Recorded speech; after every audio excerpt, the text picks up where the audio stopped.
Welcome back. This is a Kcpc class, Ventures 4. The date that we would be having this would be 6/2, Unit 10. In the book, we're going to be starting with page 123, 124. In our workbook, we're going to be working on page 114 and 115. This is part 1. Okay, so if you would please open your student book to page 123.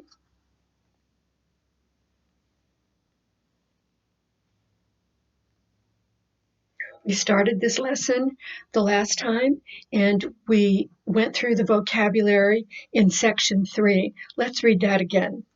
Acquaintances. What is it? Notice how it is spelled. A-C-Q-U. A-I-N-T-A-N-C-E-S. Acquaintance. Acquaintances. Bride. Courses. Customs. Fortune. Looking forward. Reception. Registered. Symbolizes. Tradition. Okay. Let's read the story and insert the correct vocabulary. Everyone, Kathy and Ton are talking about wedding customs. Kathy is invited to a Vietnamese wedding, and she is surprised that the bride and groom are not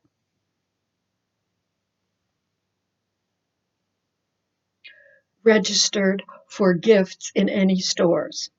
In contrast, Ton is surprised by the American tradition of throwing rice at the bride and groom. Next, they talk about clothes. Ton says a Vietnamese bride wears a red dress because the color red symbolizes good fortune. Then Kathy asks why she was invited only to the wedding reception, not the ceremony. Ton explains that traditionally the ceremony is only for the family. The couple's friends and acquaintances are invited to the evening reception.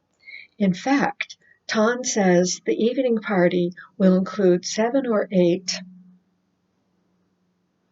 courses of food. Kathy says she is looking forward to the wedding. I'd like to point out a few things. Kathy and Ton are talking. Happening now, ing and the helper. Period at the end of the sentence. The next sentence is one sentence, but they have put a comma after and because it's a very long sentence. Kathy is invited to the Vietnamese wedding, comma, and she is surprised that the bride and groom are not registered for gifts in any stores. In contrast, a little introductory phrase, we put a comma after that.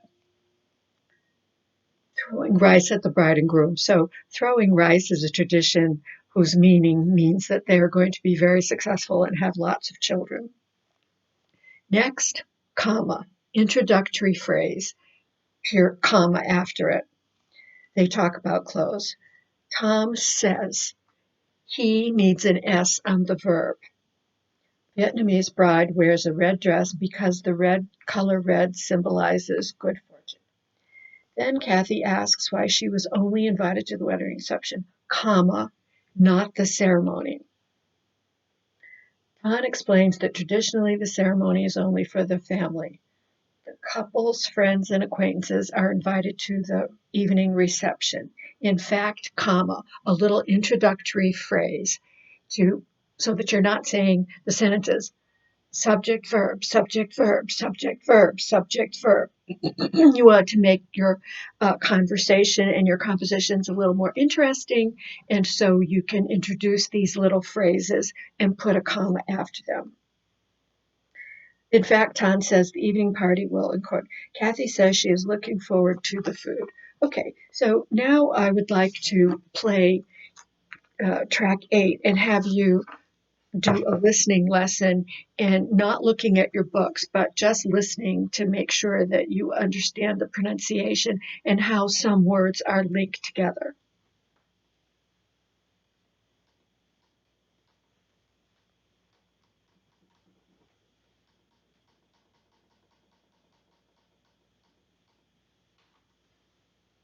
Okay, here we go. Unit 10, Free Time, page 123, exercises 2A and 2B. Hi, Kathy. What are you doing this weekend? Oh, Thon, I'm glad you asked. I was invited to Bao and An's wedding. It's Saturday night, and I haven't bought them a gift yet. So? Well, I don't know what to get them. They aren't registered at any stores. Registered? What's that? Well, for many American weddings, the bride and groom sign up with a gift registry service at a store. They make a list of what they want, and then people can go to the store or the store's website and buy something on the couple's list. I've never heard of that custom. At a Vietnamese wedding, guests just bring cash in an envelope. Really? Yeah, and during the reception, the bride and groom walk from table to table, greet the guests, and collect the envelopes. If I were you, I would just take an envelope. Okay. Thanks for the advice. I guess customs are really different across cultures, aren't they? That's for sure. Do you know what really surprised me the first time I went to an American wedding? No. What? As the bride and groom were leaving the reception, the guests threw rice at them. What a waste of food! Where does that custom come from? Oh, that's a really old tradition. Rice is a symbol of fertility and longevity. So throwing rice represents the hope that the couple will have children and live a long life together. That's really interesting. Yeah. So, Don, what else happens at a Vietnamese wedding? Well, for one thing, it's traditional for a Vietnamese bride to wear a red dress. Red? Not white like in this country? That's right. In our culture, red symbolizes good fortune. In fact, one of the traditional foods at a Vietnamese wedding is red sticky rice. Interesting. Let me ask you something else. My invitation was just for the wedding reception in the evening. What about the ceremony? Well, traditionally, the ceremony takes place at the bride's home with just the family and close relatives. It's usually held in the morning.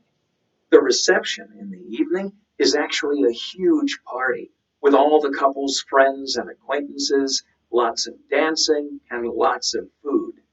Be prepared for a 7 or 8 course dinner. Wow. I guess I won't eat anything beforehand. So, will I see you at Bao and An's wedding? I wish I could go, but I have to go to my nephew's graduation party. I hope you have a great time. I hope so too. I'm really looking forward to it. Okay, so that was very interesting. Notice he said, I wish I could go. I wish I could go. Okay, so we're going to turn the page, and we're going to be using that word wish in a few pages up the line, but we're going to turn the page to page 124 in the student book. In the little blue box, it says useful language. The future unreal conditional form of the verb be is were. So let's read the peach explanation. Use the future real conditional to talk about a result that will likely happen if a certain condition is true, repeating the same idea of conditional that we just did in the previous lesson. Use the future unreal conditional to talk about a future result that is unlikely to happen because the condition is not true or possible at this time. Complete opposite of what we just said before. Okay, future real possible. Example, everyone? If I go to the wedding, I will wear my new shoes. Future unreal. If I went to the wedding, I would wear my new shoes, but I'm not going to the wedding. If I were going to the wedding, I would wear. So here's the difference of using will and would. Left-hand side, if Jane isn't working on Saturday, she will go to the wedding. The other side, if Jane weren't working on Saturday, which means she is going to be working on Saturday. If Jane weren't working on Saturday, she would go to the wedding. So would expresses a desire. Will says you are going to do that. Okay. Number 2, practice. Complete the sentences, use the future real or future unreal conditional. Remember, unreal is you wish you could do it, but you can't do it. Number 1, the Patels are from India, but they live in the United States now. They are planning a wedding for their daughter, Parveen. If they lived in India, the groom's family would pay for the wedding. This is not true, so you're using would. It's also very interesting because it says the groom's family would pay for the wedding.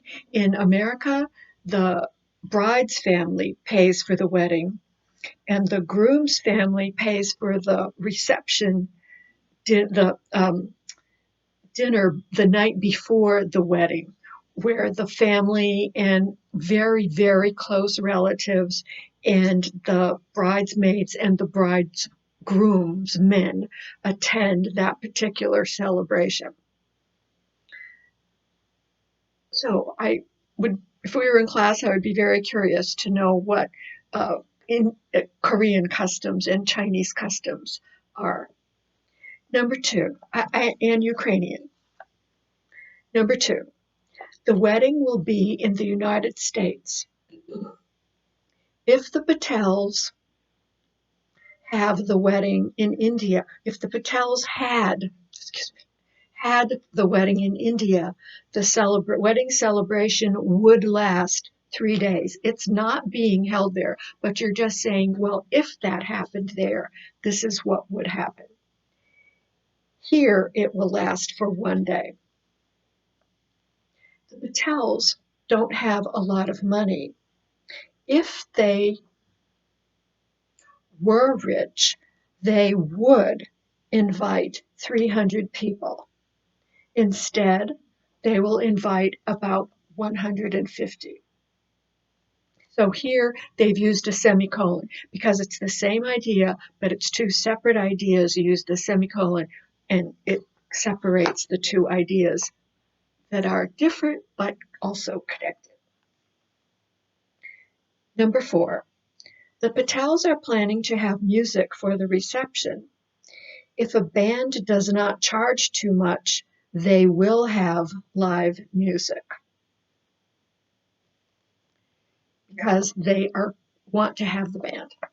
Number 5, it's possible that the weather will be nice on the day of the wedding. If the weather is nice, they will have the ceremony outside. Number 6, it is possible Parveen and her husband will get some vacation time from work. If Parveen and her husband get enough time off from work, they will take a trip to Hawaii for their honeymoon. Number 7, excuse me, not focusing. Number 7, they don't have a lot of time off from work. If they had more time, they would go to India for the honeymoon. It's not true, so you can't say will. It's just they would if the conditional were true. Number 8, Parveen and her new husband will live in their own apartment.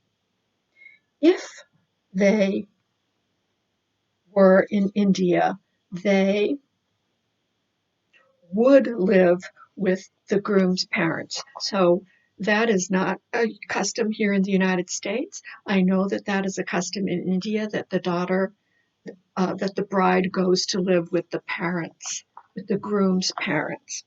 Okay, so we're going to listen to 30 and see if you understand all of the sound.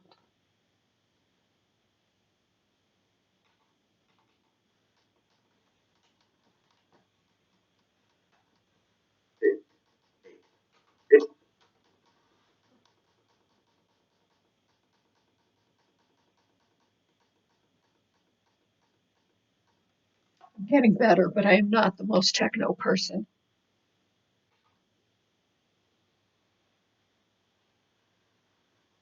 Page 124, exercise 2A. 1. The Patels are from India, but they live in the United States now. They are planning a wedding for their daughter, Parveen. If they lived in India, the groom's family would pay for the wedding. 2. The wedding will be in the United States. If the Patels had the wedding in India, the wedding celebration would last 3 days. Here, it will last for 1 day. 3. The Patels don't have a lot of money. If they were rich, they would invite 300 people. Instead, they will invite about 150. 4. The Patels are planning to have music for the reception. If a band doesn't charge too much, they will have live music. 5. It's possible that the weather will be nice on the day of the wedding. If the weather is nice, they will have the ceremony outside. 6. It's possible Parveen and her husband will get some vacation time from work. If Parveen and her husband get enough time off from work, they will take a trip to Hawaii for their honeymoon. 7. They don't have a lot of time off from work. If they had more time, they would go to India for their honeymoon. Okay. 8. Parveen and her new husband will live in their own apartment. If they were in India, they would live with the groom's parents. Page 100. Okay, so I'm assuming that you all understood what you were listening to and were conscious of the fact of the vocabulary, the word would, and the tenses, the future tenses that they were using there. So when we come back, we're going to be going to the workbook and talking about a wedding. And at the wedding, they're going to be drinking a special drink called sharbat or shorbot. And this cordial is a popular drink in Iran, Turkey, Bosnia, India, Indonesia, and parts of West Asia. So and it's usually chilled, and it can be thick so that you could eat it with a spoon, or it can be thin so that you can drink it. I actually had a lot of fun looking this up and finding out about this. The drink is made with flower petals from roses and hibiscus. It is also made with lemon, orange, mango, and pineapple. So you might want to look that up yourself and read about it the way I did. So Therefore, we're going to be going into the next segment. We're going to be using the workbook and read about this particular wedding. See you then.